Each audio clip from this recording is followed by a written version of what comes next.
ಮಠದ ಭಕ್ತರಿಂದ ರಾಮೇಶ್ವರ ತೀರ್ಥಯಾತ್ರೆ ಪ್ರಾರಂಭ. ಕಲಬುರಗಿ ಜಿಲ್ಲೆಯ ಜೇವರ್ಗಿ ತಾಲೂಕಿನ ಶಕಾಪುರ ಗ್ರಾಮದ ಶ್ರೀ ವಿಶ್ವರಾಧ್ಯರ ತಪೋವನ ಮಠದ ಭಕ್ತರು ವಿವಿಧ ಗ್ರಾಮಗಳಿಂದ ಭಕ್ತಿಭಾವದಿಂದ ರಾಮೇಶ್ವರ ತೀರ್ಥಯಾತ್ರೆಗೆ ಪ್ರಯಾಣ ಆರಂಭಿಸಿದರು. ಶಕಾಪುರ, ಇಜೇರಿ, ಶಿರವಾಳ, ನೀರಲಕೋಡ್, ಹಂಗನಹಳ್ಳಿ, ಕೊಡದೂರು, ನೀಲಳ್ಳಿ, ಹೊಸೂರು, ಜೇವರ್ಗಿ ಸೇರಿದಂತೆ ಅನೇಕ ಗ್ರಾಮಗಳ ಸದ್ಭಕ್ತರು ಈ ಯಾತ್ರೆಯಲ್ಲಿ ಭಾಗವಹಿಸಿದರು. ಏಪ್ರಿಲ್ 13ರಂದು ಸಂಜೆ 5 ಗಂಟೆಗೆ ಕಲಬುರಗಿಯಿಂದ ರೈಲಿನ ಮೂಲಕ ಯಾತ್ರೆಗೆ ಚಾಲನೆ ನೀಡಲಾಯಿತು. ಈ ಯಾತ್ರೆಯಲ್ಲಿ ಕನ್ಯಾಕುಮಾರಿ, ರಾಮೇಶ್ವರಂ, ಮದುರೈ ಮೀನಾಕ್ಷಿ ದೇವಸ್ಥಾನ, ಕೋಲಂ ಬೀಚ್ ಸೇರಿದಂತೆ ಹಲವು ಪುಣ್ಯಕ್ಷೇತ್ರಗಳಿಗೆ ಭೇಟಿ ನೀಡಲಾಗುತ್ತದೆ.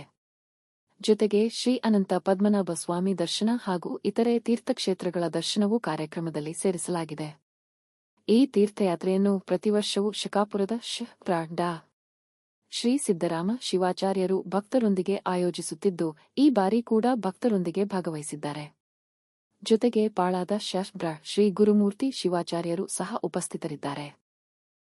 ಸುಮಾರು 1,500ಕ್ಕೂ ಹೆಚ್ಚು ಭಕ್ತರು ಈ ಯಾತ್ರೆಯಲ್ಲಿ ಭಾಗವಹಿಸಿದ್ದು, ಅಫಜಲಪುರ ಕ್ಷೇತ್ರದ ಶಾಸಕರಾದ ಎಂ.ವೈ. ಪಾಟೀಲ್ ಅವರು ಯಾತ್ರೆಗೆ ಚಾಲನೆ ನೀಡಿದರು. ಯಾತ್ರೆಯ ವೇಳೆ ಶಕಾಪುರ ಶ್ರೀಗಳು ಹಾಗೂ ಭಕ್ತರಿಂದ ತತ್ವಪದಗಳು, ಭಜನಾಪದಗಳು ಮತ್ತು ವಿವಿಧ ವಾದ್ಯಮೇಳಗಳೊಂದಿಗೆ ಭಕ್ತಿಭಾವಪೂರ್ಣ ವಾತಾವರಣ ನಿರ್ಮಾಣವಾಗಿದ್ದು, ವೈಭವಯುತವಾಗಿ ಪ್ರಯಾಣ ಮುಂದುವರೆದಿದೆ.